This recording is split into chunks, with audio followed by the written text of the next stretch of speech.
You are listening to Fika with Vicky on United Public Radio, 107.7 and 105.3 from New Orleans.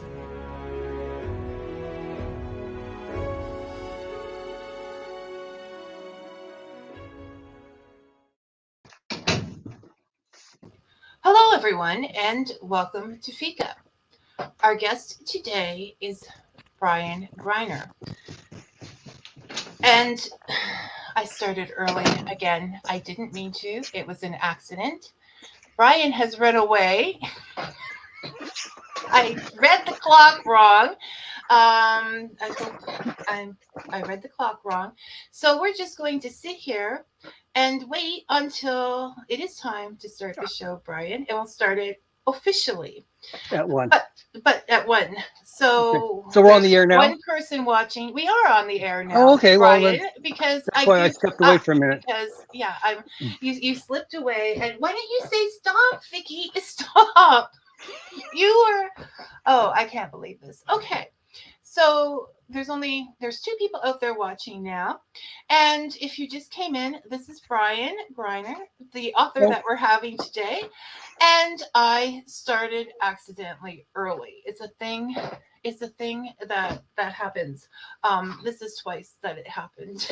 And I just am not doing well. Okay, so Brian, I'm assuming that these are people that we know. Let's go to the comments and see.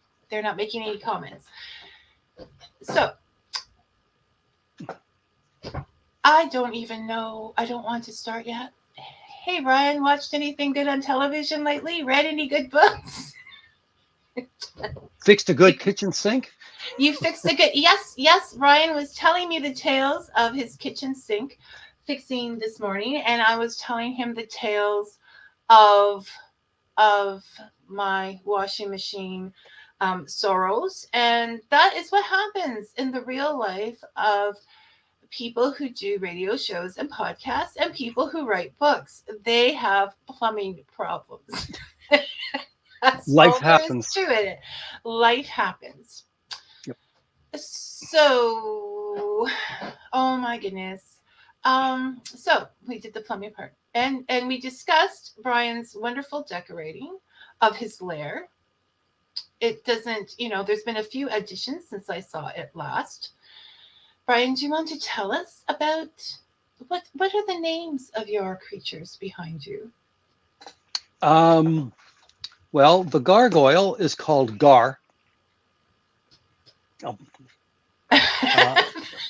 He lives a full and exciting life. I'm quoting you as being a creative guy, and you called the gargoyle Gar?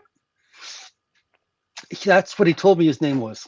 I can't be blamed for is what my characters call themselves. I've got Mini Me, my little clone. I see. Mini Me has gotten a lot of attention, and my wife hated that picture. That picture I showed it to her, and she goes, "Oh God, didn't you send her a better picture?" I do, and I will disclose the better picture on your thank you post, because we have actually seen you at that point. For those who are listening to this on one of the podcast platforms, I apologize, but you're getting to hear a little bit that other people don't get to hear. So far we have covered plumbing problems, and we have covered Brian's decorating, which you can't see, but it's definitely a lair, and there are creatures behind him, and there are creatures in his mind, which we will find out about later. And this is one of our more congenial moments. Because he's being kind. Because Vicky has gotten herself into a mess again. I'm always kind, Vicky. You know that. You're always kind. I wish somebody out there there's 2 people that are watching early, and they can comment early. We'll see it, and it'll give us something to, just say, it's okay, Vicky. We know that you do the best that you can do, and we're really really, really rooting for you to get through this. It is now 12:55, and I am 5 minutes early still. So, what do you want to talk about, Brian, before I introduce you?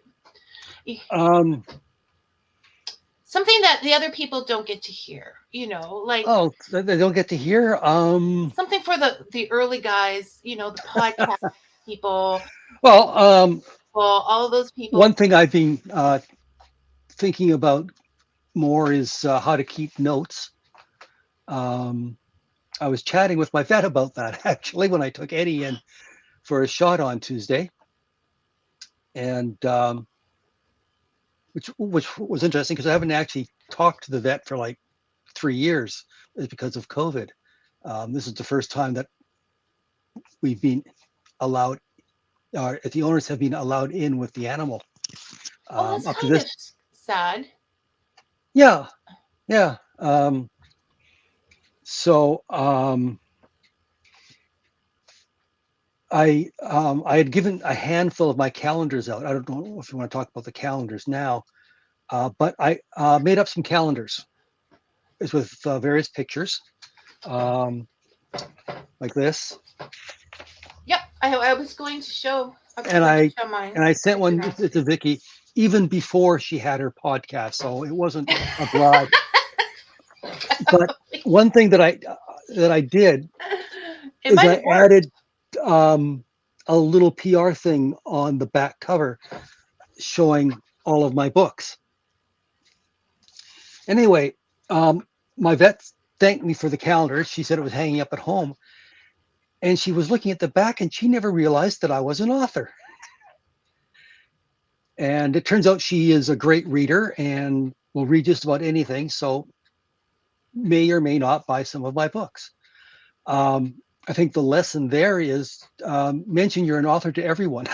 Yeah, market constantly. When they Yeah, ask, um, don't be shy. I mean, yeah, imposter syndrome sort of makes people say, I rake the grass, yeah, instead of saying I write. And you're not forcing people to, but yeah, you feel like yeah. you're being pushy all the So time. anyway, it's that was a subtle um, that was a subtle bit of marketing, but it might pay off. Um, if you're going to market, I also have made up a bunch of business cards, one card for every book. I don't have any samples here because I didn't think to bring any down, but it's basically the cover, where to buy the books, and then on the back there's the blurb. So it's a handy thing to just to give out. I keep a handful in my wallet at all times. Um, and You're a last, hands-on marketer. sorry, You're a hands-on marketer. You're out yeah, there on the street no, doing no, no, no. There are people out on the street. I will casually mention it. I mentioned it to my optometrist, and it turns out that he's a science fiction fan. So he bought a couple. He bought 3 of the Bob books. which is the place to start with Brian writing. Yep, Okay. I think we're just about ready to go, Brian. yep. So, with that, I'm going to give an introduction so that Lewis 22, who said Bing Shaling, um, do you know Lewis? No. Oh, Lewis, you're new. Hi, how are you? Um, Welcome, welcome. welcome, welcome. Our guest today, visiting from his lair in an undisclosed location, is Brian Greiner. Or if you listen to Fika, you might know him as Brian from the comments section. Brian is the author of The Ascending Darkness, which is a political thriller series, The Accursed North, which is a horror thriller series, and the Saga of Bob series, which, if you ask me, is pure science fiction gold. His newest work, Haiku Cat, a book of haiku inspired by or possibly written by his cat, I'm not sure, came out last week. And it's I can't do it. I can't do it, Brian. It's perfect. I cannot do it. Thank you. It was the Saga of Bob series that drew me to Brian's writing. Bob is the kind of guy you want to have a chat with in a pub. He's world worn, but not world torn. He still has his virtues, his ideals, which is a word that Brian will argue and has. And Bob still has his precepts of survival to get him through the day. But I'm supposed to be introducing Brian, not Bob. So, Brian is a puzzle. His you never know where his mind and his creativity are going to take him, or even you. And his generosity in sharing both is legendary, though he may argue that too. Welcome to Fika, Brian. Thank you, Vicky. You're very kind. Oh, today, it won't last for long, Brian. You know No, this. true. But don't forget, there are witnesses this time. There are witnesses, because that would, that would stop us. Okay, there's always witnesses at Writers Group, and we still carry on the same way. So let's start at the beginning with your first series, Ascending Darkness. That was back in 2014. Mm-hmm. That was really long time ago. In 2014, and there's been 10 novels since then, plus Haiku Cat. So that was. So tell us what got you started writing, and a little bit about the series itself. Well, I've always been a lover of books. I've always collected books, many books throughout the years. And to me, books are magic. Libraries are sacred places. And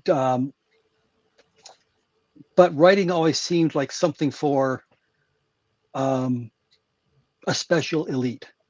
Mm-hmm. Mm-hmm. And then as I got older, the elites didn't seem to matter as much. And then a thing called NaNoWriMo, National November Writing Month. And my sister-in-law was over, and we got to drinking, as we do, sipping whiskey. And we started talking about nano. And we egged each other on and said, yeah, you do it. Well, if you do it, I'll do it. So eventually, she and her adult son and I joined up for nano. And out of that came my first novel. And it's like hitting your head against a brick wall the first time. Like, what do you write about? Because I had in my head some grand vista of a novel. Then I realized I don't like that kind of book that much anymore. I wanted something, twisty, turny, but fun. And so I came up with the character, Yancey Franklin, a not terribly successful private investigator who stumbles upon a international conspiracy that's deep in time, and basically aimed at slicing and dicing Canada. As a prize, as amongst all of the various underground groups. So here's this PI and his lifelong friend, and it's the two of them up against this big evil. And so I finished that. Well, I actually wrote the first chapter, and that's what got me going. It was a tank goes down Bay Street, which for those who aren't in Canada, that's the Canadian equivalent of Wall Street. And a tank goes down Bay Street, blowing up all of the financial institutions. Which is a very exciting beginning of a book. I thought so, and I'm like, hey, this is fun. So I kept going. And after that was finished, I said, okay, I don't have any more books in me. But then you go, well, what if? What would happen after those events? And that came the second book. Then I took a pause from that, and then I decided to. As I was reading horror at the time, as I was going back and rereading Lovecraft and those types of things, and werewolves, for whatever reason, were big that year, and I'm going, oh, werewolves are dumb, werewolves are stupid, but there's a way to make them real. That's not fair to werewolves. So that was born The Werewolves of Winter. What if they were like a plague that sort of came and went? It's, how would society cope? So there were two books, and it's in that one, and that was getting pretty depressing as hell. No, Um, stop. Before you go on, because there's some notes I want to make on yeah, these books that you win. Historical Niagara, which we also know as Dave, would like to know if you gave your gargoyles names. And we did discuss that earlier. yes, I call him. Well, he told me his name was Gar. Which disappointed me when I asked. Well, as he calls us mere humans squishies, it being a creature of stone is that he is. But gargoyles are nice and would not squish people because they are protective and not mean, despite what they may look like. That is the point of gargoyles, Brian. He enjoys scaring the kids at Halloween. So when you were writing the Ascending Darkness books, there was something that you said. One of the difficulties that you had was finding a underground political name that hadn't been used yet. Yeah, I mean, if you've got a centuries old political organization that's underground, that's secret, what do you call it that hasn't been used before? I mean, this is a common trope that's in movies and books, and so I came up with one. As I came up with several, and then I realized, no, somebody else has been using this. So I came up with one that was new. It's the And sword. It's you the have to sword read of the book infinity to and find sending. out. Yes. You have to read the book to find out. Hi, Susan. Welcome. Hi, Susan. So then you got into the werewolves. Yes. And you came up with what in your mind would be a practical solution to how werewolves could come about with a virus. Yes. And you threw out a couple of those. And yes. you're not doing very well with with marketing. No, werewolves are I werewolves are do. dumb. Yeah, but then you go, but what if? Right. It's the what if that keeps the story going. Yeah, and you go, you may think that an idea is dumb, but then it sits in the back of your mind. You go, I could make this work. It's just, but both those series were kind of heavy. They were emotionally draining for me. The werewolf one was supposed to be a standalone. That was supposed to be a doom and gloom, where everybody dies in the end. Very angsty book, but so I started writing that and go, I can't do this. I don't believe in that. I don't believe in a no-win scenario. Like Captain Kirk. Yeah. And you go, no, you can fight back, damn it. So I came up with ways. And one of my readers wrote back to me and said he had great time reading the book to his children. I thought it was not exactly a children's book, but he was fine with it. The kids were fine with it. And it started them talking and discussing. And to me, that's one of the highest compliments any reader can pay a writer, is it got them thinking and talking. I think that's what people don't understand when they talk about reading. Like, the word boring will come up, not with us, but there are people, Brian, out there. Just stay solid there while I say this. There are people out there who will say reading is boring. You're by yourself, and this is not true. There is nothing more animated than people getting together and discussing a book. Like, look at us. And so for an author to have their book discussed, that somebody delved into it that much is the highest compliment. Yeah, I think. It is really. But I was thinking about you and I as we're talking about Bob and the various meanings in it. It's the other day, and okay, you're jumping ahead. No. Kind of, maybe. But it occurred to me that books can be a mirror of the reader's inner self. um, so that they will see things that the writer may not necessarily have seen or thought terribly important.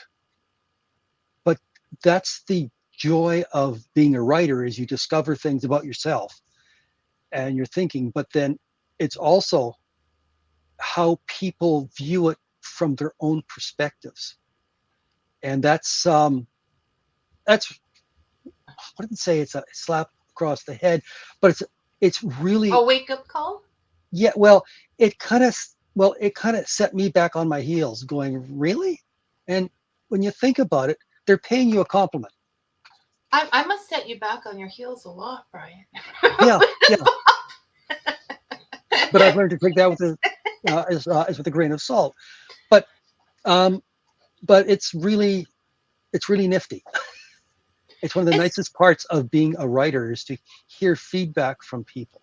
the echoes. We'll call those the echoes. The feedback Well, is they're not necessarily echoes. your voice goes out. I know that echoes traditionally mean they say the same thing back. Yeah, Okay.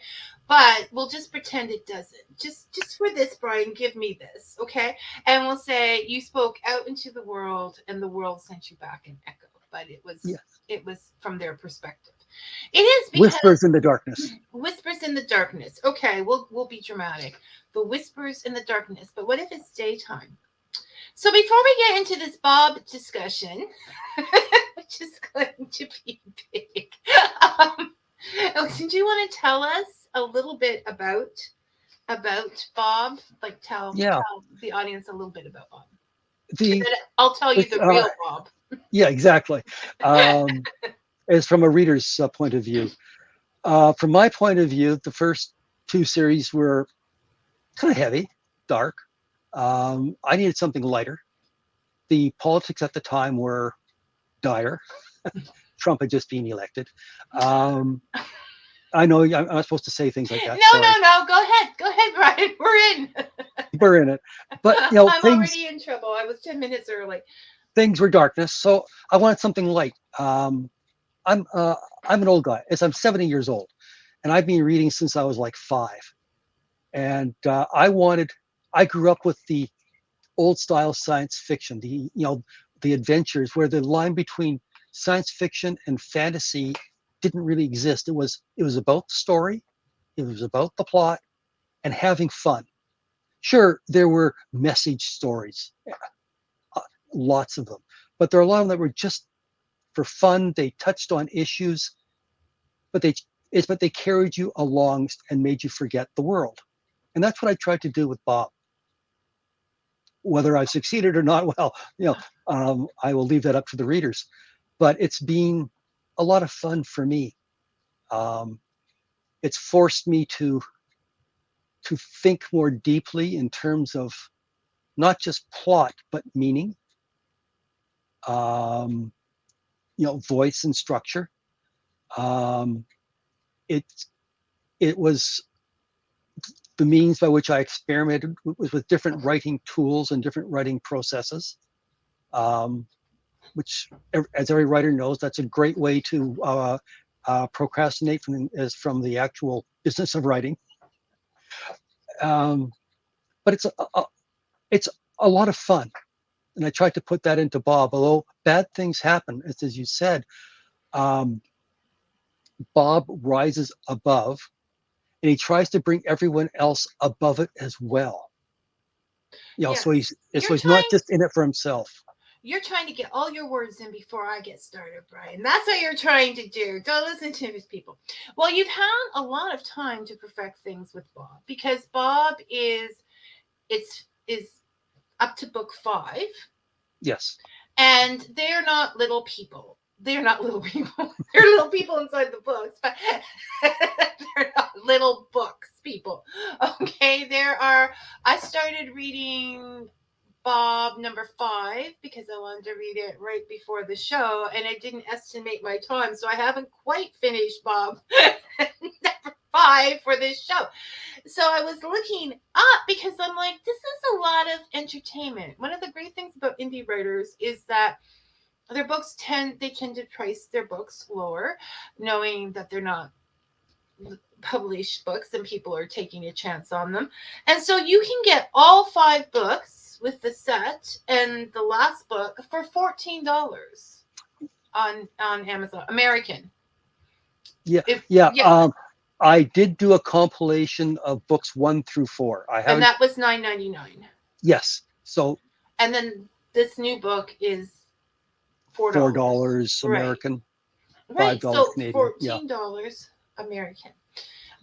Those are facts. Yes. Sorry, I just. No, you were checking your head. It's okay. You wanted it. So this is a lot of entertainment for $14 in this day's world. Just throwing it out there, guys. Probably this much shelf space in paperbacks. Yes, for like half the bookshelf in paperbacks. So yes, that is on Kindle. The paperbacks are, of course, more. But then you get to have the Bob story forever and ever. And where was I going with? Okay, so you've had a lot of time to perfect this, and a lot of books to perfect this and like it. And you wouldn't have gotten that far if you weren't having fun writing Bob. Yeah, it's true. He is. Now, what I liked about him, what drew me to Bob in the very first place, is that his name was Bob. It wasn't. Sometimes I get a little frustrated with, these names that you never hear anywhere and you don't know how to pronounce, and these, like, just all these scenarios. But Bob is Bob, and he is the hero, just like we all are. So I like the Bob. And it's his Uncle Sid and his Aunt Frida. So he's got. Now I do explain this as for people who think that I'm playing fast and loose as with these interstellar civilizations. I do come up with a reason. You have a reason for everything. Like reading the last one because it's been a while, and then like reading the last one. Like there is, honestly, people, this is good writing. Brian, you wouldn't be here if you could. You're not here because of your personality. You have a lovely personality. No, you are here because even like this last one, I'm just amazed by it because it's so smooth. Like the tech is there, but it's not screaming in your face. Like it is. It's like you've just perfected everything to this last book. You can see it growing. So like the tech is there. It's not screaming in your face. It's explaining why this can happen or that can happen because of pre-ownership of something, or this happened before, or whatever. These people from this world, like there's like the trade routes there. It's all out there. Like I can almost see the planning as it goes, but we don't know it. It runs smoothly. I have a bit of advantage in that I'm building on existing science fiction tropes that have been around for 80 years. So I just have to mention it, and with a brief sketch, and people go, well, oh yeah, I know what he means by that. So there is that. It's not like I'm, building it from scratch. Yeah, but nobody is anymore.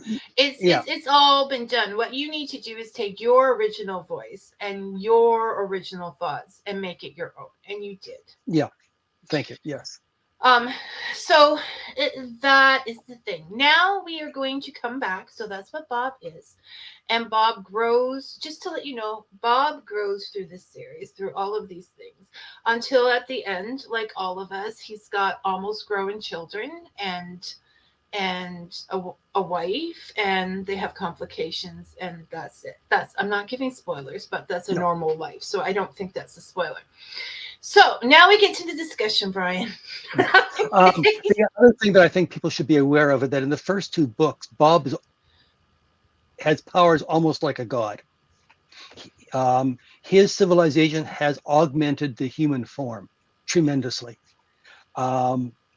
And then he loses all of that and he becomes human, just a regular human. Yeah. And for him, what a lot of the people around him don't realize is how much he's lost. His senses have been cut back to a fraction of what they were. Discussion. You're cheating. mean? Of course. I'm a writer. That's what I do, Vicky. You're plotting out this discussion. You're And despicable. well, yeah, there is that. Um, but the rest of the series is how he copes with being only human, and the answer is mostly okay-ish. I He has his moments where he does very well, and he has moments where his head Are is you going basically to give slammed away against the the brick entire? wall. We need to learn to discuss these things without giving away the book, Brian, to prove us. So we're No, gonna. that's What not giving anything away. I was going to start. First of all, I was going to say that you did mention that I kind of. It was kind of interesting how I really got into the characters and tried to figure them out. Hmm. What I heard was it was really weird, Vicky, that you No, no. you said interesting. Um, I No, have no, no. thought I about was it more, and you are correct. It is the writer's responsibility ends when the book is put out there, and whatever the readers deign to share is perfectly correct and legitimate. And I had forgotten that. oh Here it is in public, people. my I gosh. Okay, will I'm apologize to Vicky. I'm speechless. I don't even know what to say. But I wasn't even going to go there. I was going to talk about, like, first of all, I want to know, if you're out there, you can go on Facebook on Fika with Vicky. You can comment underneath this on the YouTube channel or any of the platforms, I'm sure. How into your characters do you get? Like, is it just me, or does everybody, or at least one other person, get into their characters' motivations? I think it's motivations and understanding why they do what they do. But I looked up, we were discussing the moral of the story, which means the lesson the story teaches us about how to behave in the world, right? The moral of the story. I'm big on the moral of the story. I need to have growth. I need to know what this character is telling me, because I've always thought of books as templates. Not that we are godlike, or that well, most of us are bright, but we are godlike or any of these things, but we have things in our lives that happen that could go with that. So I think that, I get into Bob because I want to know his motivations for these things happening, and there's a lot of reflection in the real world to the Bob character and things that have happened, and you don't understand the moral until you understand the motivation. So I see it now that Brian has told you that he has lost a lot. I see it that he has gained a lot, and that having to live a different path from his family and what they're used to is made him a stronger person, a more compassionate person, and a more loving person. And he had, that dysfunctional family that, okay, say for example, all right, he and I've got an example here. He lost his power as a god. But what if someone was disinherited and they lost the power of their money? They would miss it, but they would go on to find, I mean, money is very powerful. People almost think of rich people as being godlike. So you can do anything if you have that money. So if you were disinherited because you didn't agree with your family's power, then you would be upset for a while. You wouldn't know how to live, but then you would overcome it. Okay. Brian, this was supposed to be the show. Apologizing to me right off the bat just knocked off like Well, not all of really. these No, things. I'm not saying that your views are correct. I'm just saying that they're valid. You said they were correct. I have it on tape. This is being recorded. You said you are correct, Vicky. So the point here is that, yes, the writer has to the writer does not control the story after it goes out there, and all of our experiences will gravitate to the thing that is most familiar to us in the books. I think we'll take that because it has a million little stories. You can't get through 5 books that big without having like off branches and Right. whatever Yeah, happening. as I've had to really trim, like I've got a number of short stories and notes and so on for little side journeys. One of the things I'm looking at for book 6 is to include a number of the little short stories, and they are short stories, shorts, um, that investigate some of Bob's early days, which I throw away with a sentence or two in a book, but were so interesting that I had to write a little story to explain to myself um, that aspect. Because Bob, well, for example, after reading Bob 1, you quite like the character, but um, how did Bob become Bob that we see? I mean, I make references to bad times and good times, but because they weren't a major part of the story as I saw it, I simply mentioned them, tried to show the effects they had on him and his interactions with the world and people, and left it at that. But there were some of the stories that niggled at me so much that I had to write them out.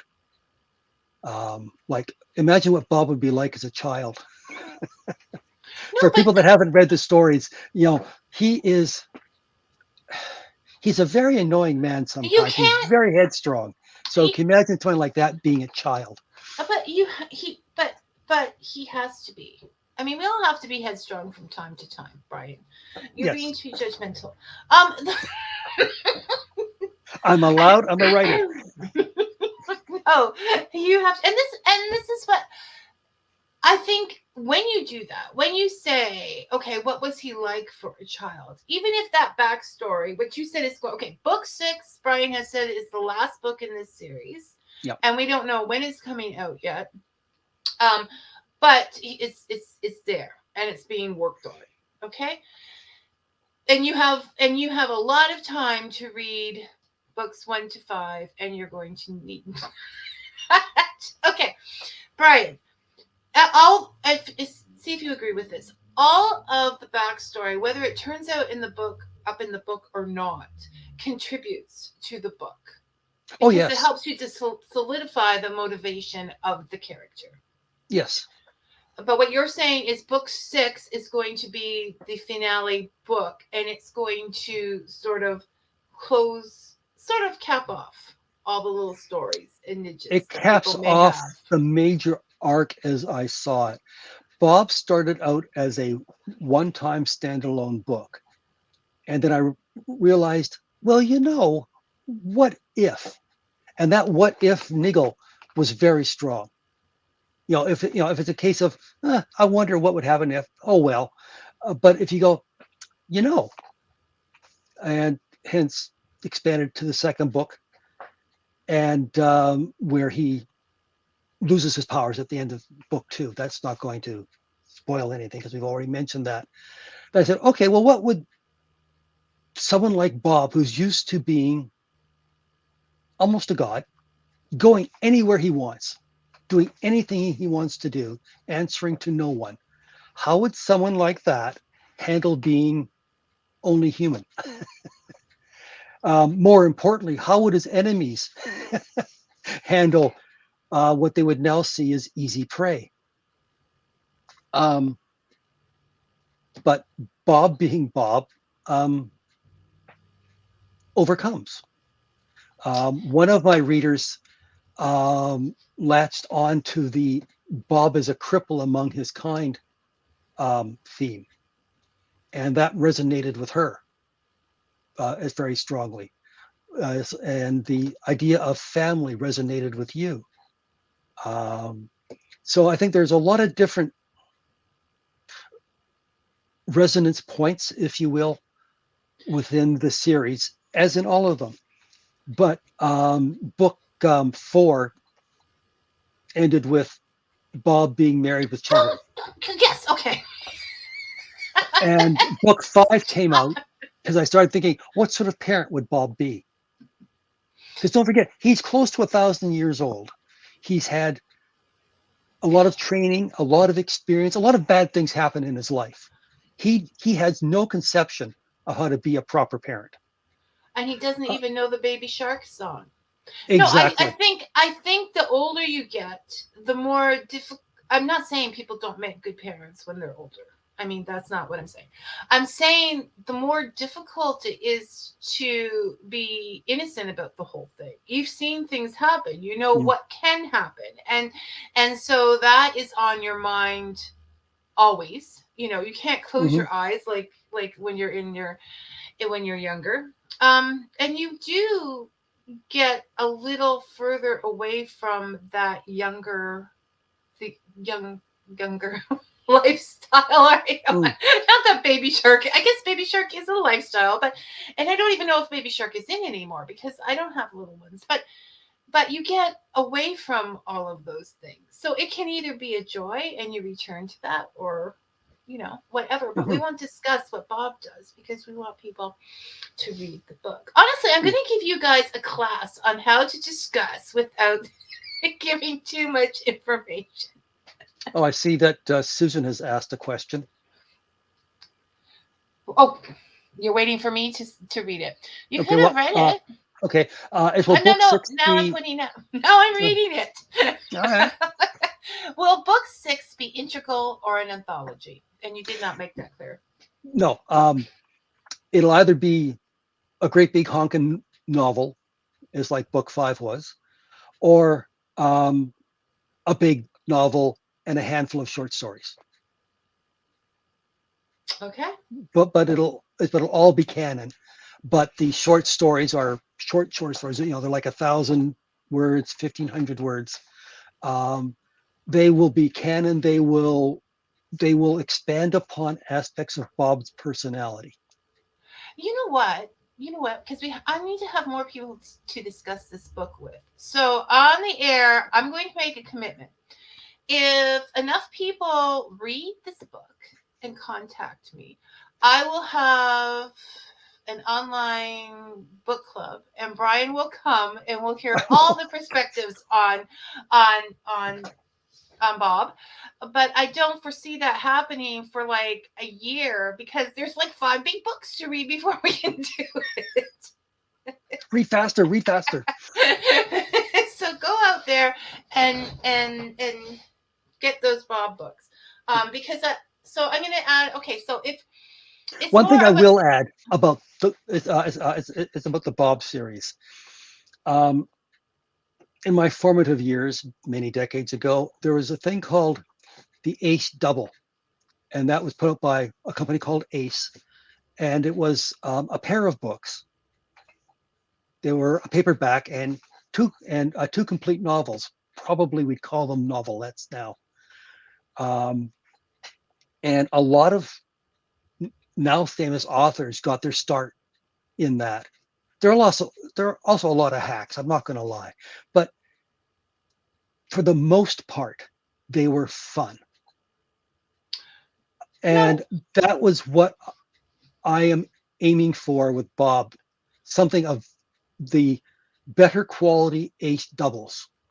For, Um, for those of you who know about the Ace doubles, is will Go Google understand the Ace reference. doubles. I will be googling Ace doubles later, and figure that out. But no, Bob is fun, and once again, we need to really read for entertainment. I think Yeah, it yeah. it it it and so I'm giving orders on what I think because um Well, no, that's what it's one true. Well, does. as I mentioned to you the other day, one of my readers, is who had bought my books, came back and said, "These are good." I think he was shocked they were actually readable, but they're fun, and not everything has to be heavy. No, it doesn't. And yet there's enough story there like that you can spend hours thinking about motivations, Yeah, thinking about it. You could do a book club. on Bob, but it's not deep, and because it's out of this world, we're not thinking about this world. It takes us away, and I Yeah, think we need to have. it is a lighter read. That's what I'm aiming for. Something that you don't have to make it and like a job to read. and one of Something the you can things. read in the Yeah, backyard when you're yeah. on vacation I in the made it bathtub. like a job this week, but I still did. I still enjoyed it. I still didn't get through it. Um. So that is the thing about paperbacks. I will give it to paperbacks or hardcovers. Is it completely removes you away from the technical world. Like Mhm. there's no. I used to read on because I didn't want too many devices and I didn't want to create too many devices. My phone, right? Mm. Or you can read on your computer with the Kindle app. And I now have an actual Kindle book. But when you do that, there's still things popping up, or it's easy to check something, or the text goes off that you can leave for a later date. So it is nice to get the paperback to do that. Yep. I'm always in a hurry, and I'm getting books from all over, so I tend to go with Kindle or whatever Yeah. to do that. So I have The the book nice thing in about an e-reader that I'm appreciating more now that I'm old is word that you can, size. yeah, you can change the font size. So if you're having a bad eye day, then you make it big. Yeah, If your no, eyes that are okay that day, then you can shrink them down. thanks for Um, mentioning that, because that's why I moved from the phone to the Kindle, because it was getting too hard to read and I found that I mhm. wasn't reading, I was avoiding it and I couldn't figure out why. And so yes, the ability to make the font bigger is a big thing. As well as I had a writer on once whose wrists are bothering her, like with Mm, arthritis. So if the book is too big, it's too heavy for her to even hold yep. onto. Whereas when you make the font big, you can just take this baby and Mm. put it Well, on the desk or here's table or something. here's my Kobo. So it's got a picture of the Haiku Cat on it. Um, Which we have to get to. yes, but you can hold it in one hand. You know, there are a number of them. I just happen to have a Kobo. Yeah, no, we just happen to have whatever. It's not like Yeah. anyone's paying us for endorsements, but they could if they wanted to. Okay. Yes. I can switch to Kobo. Brian can switch to Kindle. If the bucks are good enough, we'll do it. Okay, so let's move on to Haiku Cat. So Brian, because I don't even know where Brian. What is a haiku? There's the beautiful Eddie on the cover of Haiku Cat. Haiku is a Japanese poetry form um, where the syllable count, you have 3 lines. The first line is 5 syllables, second line is 7, third line is 5 syllables. Um, Traditionally, the object is to be a philosophical insight into something or other. Um, I started doing haikus a few years ago just for fun, and I found that I really liked it. So I would scroll these down, tweet them out. Like every cat owner, I take a zillion pictures of my cats, and I would attach a haiku to it. And The picture is not the cat's, people. yeah, oh, there were times I would have gladly sent out the cats. Um, that's also something that every cat owner can understand. But especially when the vet bills come due. So yeah, it's just one of those things. You and I were talking about this the other day, and it's the forcing you to think in a specific rhythm and cadence. It's it's it's it's a discipline, um, which is really nice for a writer. It's like a tool to get your mind warmed up, like you might shake out your hands as part of starting. But this shakes out the mind. It forces you to think clearly and crisply. You have to crispen up your language. Um, and sometimes that's not enough. So you have to play with words and play with ideas in different ways that you wouldn't. And that's the joy of the haiku, I think. Um, but it's also interesting. I'm not entirely sure where they all come from. I'll say, okay, here's a picture of a cat, and you go, what's he trying to tell me? Sometimes it's really screamingly obvious, but other times, if you're feeling particularly fluffy, you say, well, what if, what would the cat be sneering at you about this time? Is the food bowl empty when you can see like it's a half a square centimeter instead of the bowl at the bottom, the rest covered by food, which I do go into in the book. Or sunbeams, just a look of pure bliss on their face when they're stretched out in a sunbeam, what's going through their furry little alien minds. And yeah, so No. anyway, that was it. And I've been broadcasting these out, showing them to my writer friends like Vicky and Janice, who's on last week, and Susan, and Judith. And not Judith, Janice came up with the idea. Say, Brian, you really should put all these into a book.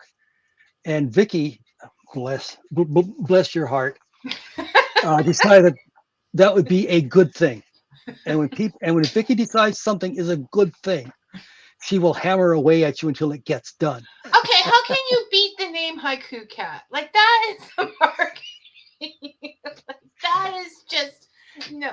Vicky will encourage you until you do what's best for you, Brian. Because Which Vicky is what knows. Vicky wants. Yes. So anyway, thank you to Janice and Vicky for the encouragement and the nagging. So I sat down and I went through them all, and I went through all the pictures, through hundreds of pictures, and that was a lot of fun. A few smiles, a few tears, because I've known some cats through the years, and Eddie's the only one that's left of them. So which is why the dedication in the book kind of means something to me. It's to all my feline friends, some are gone, but none are forgotten. So this is the book that totally describes a bittersweet story. It is no, but I mean, not for so much you, bittersweet. the writing of the not bitter, okay, sad and sweet. Yeah, the writing of it had moments of joy and moments of I had to brush away a tear, but that's the life of a writer. We suffer for our audience. If it doesn't make you cry, it's not worth writing. Yeah. Now somebody look that up, because I know somebody great said it, not me. Yeah. But I'll be darned No if I can tears remember on the page, no tears on the reader. That's true. Now I want to point out, since this haiku frenzy has started in the world, like, people, you have to make Vicky's nagging worthwhile. So go get this book. So since the frenzy has started, that we have started, I've been playing with haiku, because you can't help but doing it, because it's almost addictive. Okay, I'm telling you, you make up one haiku, you're sitting there the rest of the day making those syllables fit into 17. 5, 7, 5. And and I found it quite grounding. It would take whatever big feeling you might be having because the washing machine broke down or whatever. And then you started the show 10 minutes early. I got to write that haiku. And it broke it down. So by the time you figured out all those syllables and things, you weren't so upset anymore, because you had to take the time. So I think other people should give me a break from the nagging. Brian still has a stack of haikus out there. So I think his next book should be grounding with haiku. I'm already nagging that one. But yeah, plus get Bob Series. Can Brian read one of his books? One of your haikus? Or bribe? Oh, well, yeah. Dave wants me to read a book, or to read a book. Well, why do you see Dave's comment and I don't? I don't know. I don't see Dave's comment. Well, okay. Here's one here. Okay, there's a picture of Eddie in his tree.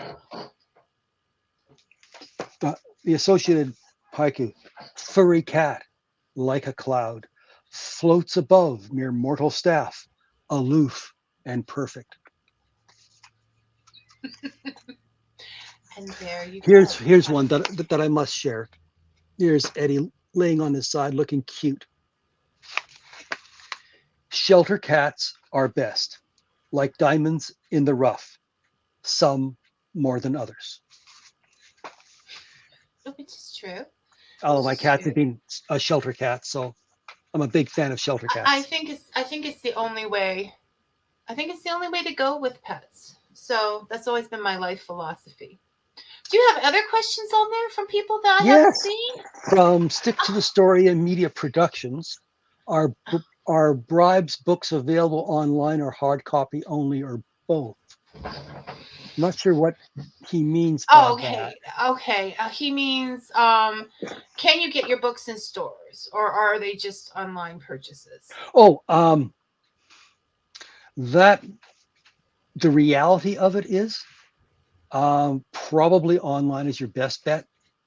You'd have to go to the store and let them know that you want it in the store.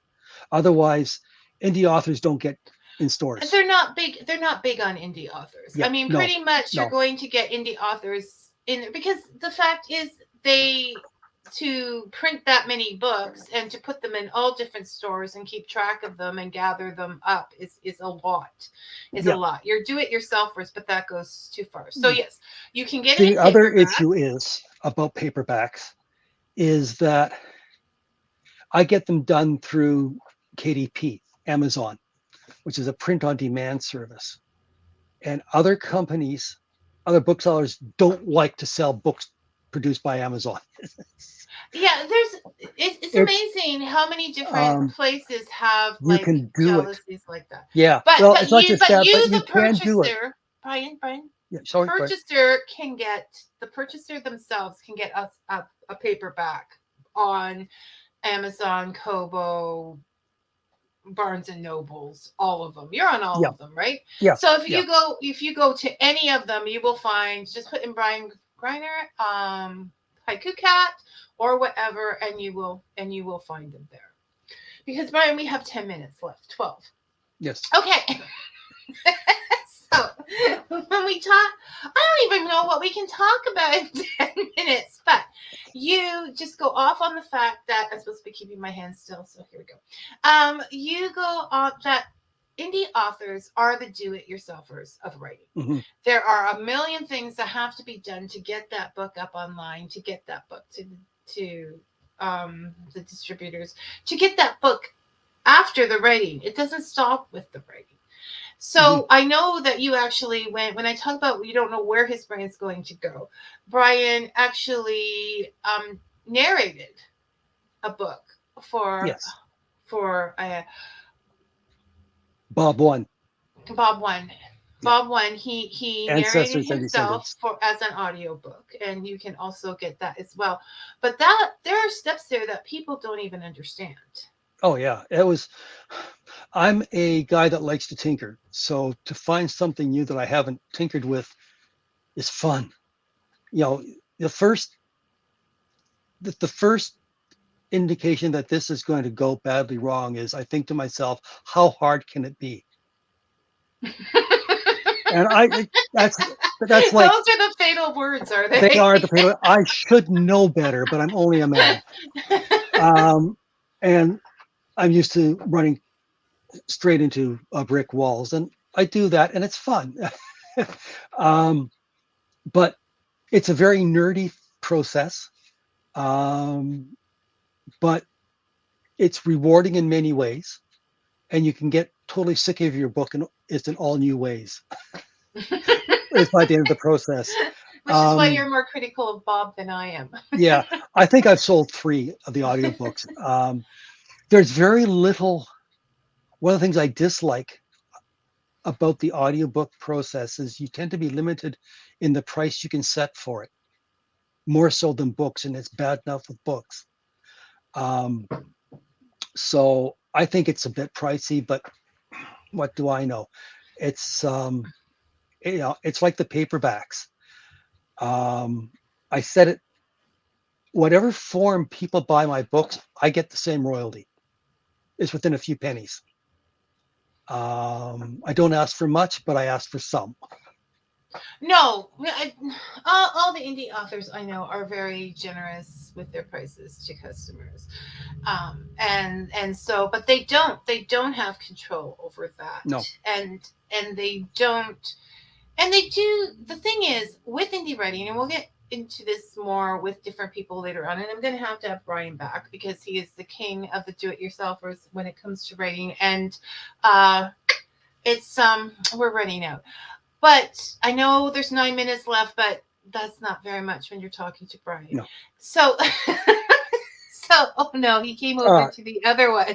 is that a head in the jar behind Brian? No, that is my evil clone inside a helmet that I made. But he does have some of his heads in. You've put them in Yes. baubles and bottles. What I did for a Christmas gift is I took that same image, made it small, and put it inside a transparent globe, and I sent it to some former coworkers. So that So they that actually. yeah, so that they could always have me with them. Okay. So Now, as far as do-it-yourselfers, one of the things about the audiobook is to see what the process was. Well, you can joke about how hard can it be, but until you've done it, you don't know the process. So you don't know what questions to ask. So if you ever go out to have to it done by contract someone them. else, Yeah. yeah, at least you are speaking from some knowledge and experience about what it is. Like with editing, I'm a big fan of edit yourself, learn how to do it. It's hard. It really is. That's why there are professional editors. But if, as an author, you can tweak it pretty well, that means your editor is going to have an easier time of it. And that means they're going to charge you less money. But you'll also know what type of editor you need and what each type of editor should be bringing to your book. And it's your Well, book in the yeah. end. No. Yes, sir. Not gonna touch that. Okay, so this is the point. Creating a book as an indie author is like building a house. So you have to decide what jobs you want to do and what ones you want to contract out. Mhm. And when you've tried to do them yourself, you're more understanding of why the prices are the way they are, making it easier for you to work with one of those contractors, whether it is a uh, cover artist or an editor or an audio reader or any of the above. But the point is that most indie authors are retired, are just people writing a book. So they don't always have that money themselves. The same as with plumbing. I mean, this morning you went out and fixed the kitchen sink, literally. Yeah. So so uh this is this is the thing with being an indie author is there's a lot of choices to make along the way, and we're talking about formatting to get the book Yep. online. But it's part of the magic of books for me, Yeah, is that no producing a finished book, you've got to write, you've got to edit, you've got to format. look at fonts. You have to look at ebook versus paperback, and there's different ways that each are done. Um, within ebook, there are two different formats, EPUB 2 and EPUB 3, as I found out when I did Haiku Cat. um, and there are some issues which aren't easily fixed, but I figured out how to do it, so I can do it now. So it's for someone like me, it's fun. Yeah, it depends on the person, but most importantly, I think we're not looking here. Most authors are not looking to be the next great, writer. Mm. They are writing, but what it does also learning all of these things, and that as an older person, is it keeps your brain going, as it keeps it younger, it keeps it up to date with the tech. All of those things happen when you're writing. Yes, and it helps to keep your vocabulary of curse words current and fluent. only need one or two, Brian. You only need one or two. The heavy hitters, then you're okay. Yes, we've had those discussions too. But no, it does. It's what if Brian? Would you ever? You would stop writing when you're ready to stop writing, but not before. Oh heavens, yes. I have no the the only thing keeping me going are the voices inside my head. The ones in the bottle. That's why Yeah. you have to put your head in the bottle to drown them Yeah. out from time. Well, the other thing is about the head is in the bottle is I came up with a user manual that I sent along is with the gifts.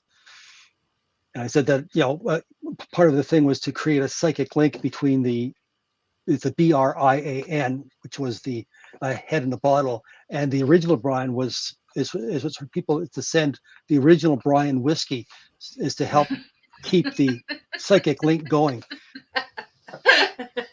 That's one way of doing it. I haven't heard of that way Yeah. of doing it before, but that's definitely a way of doing it.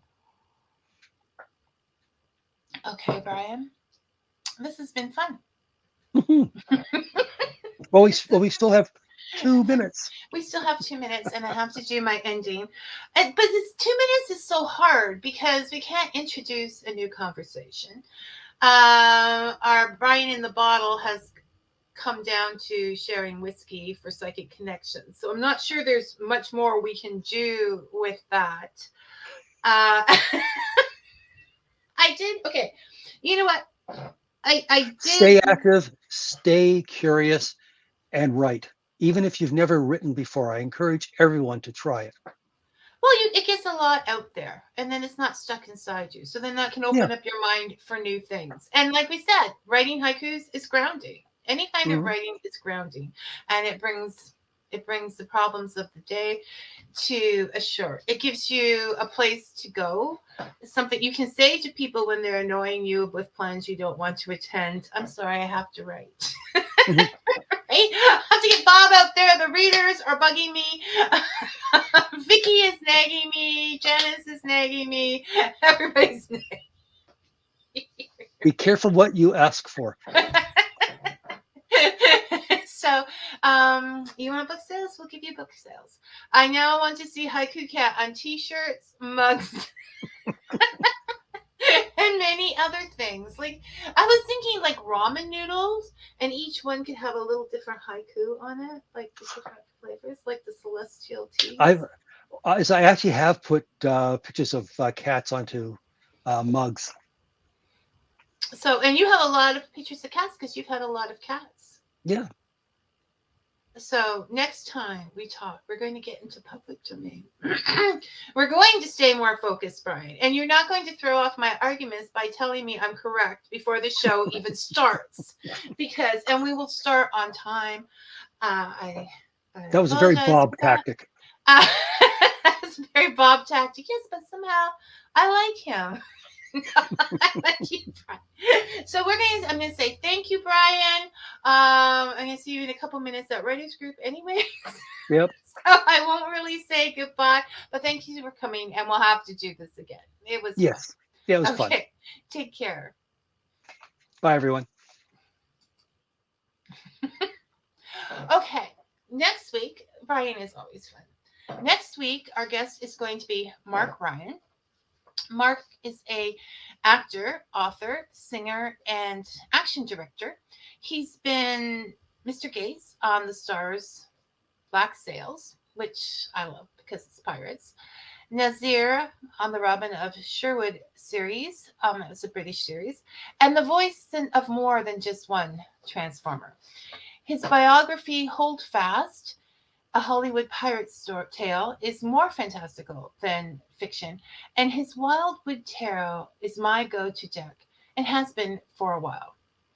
So I'm definitely looking forward to next week, and I hope you are too, and there won't be any mishaps like this week.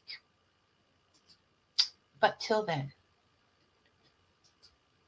may your coffee be hot and your stories be sweet. Thanks for listening, everyone. Bye now.